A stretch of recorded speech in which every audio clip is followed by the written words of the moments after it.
श्रियकान्ताय कल्याणनिधये निधयेतिनाम् श्रीवेङ्कटनिवासाय श्रीनिवासाय मङ्गलम् लक्ष्मी सविभ्रमालोकसुभ्रूविभ्रमचक्षुषे चक्षुषे सर्वलोकानां वेङ्कटेशाय मङ्गलम् श्रीवेङ्कटाद्रिशृङ्गाग्रमङ्गलाभरणाङ्गये मङ्गलानां निवासाय श्रीनिवासाय मङ्गलम्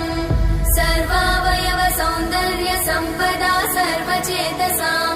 सदा सम्मोहनायास्तु वेङ्कटेशाय मङ्गलम् नित्याय निरवध्याय सत्यानन्दचिदात्मने सर्वान्तरात्मने श्रीमद् वेङ्कटेशाय मङ्गलम् स्वतः सर्वविदे सर्वशक्तये सर्वशेषिने सुलभाय सुशीलाय वेङ्कटेशाय मङ्गलम्।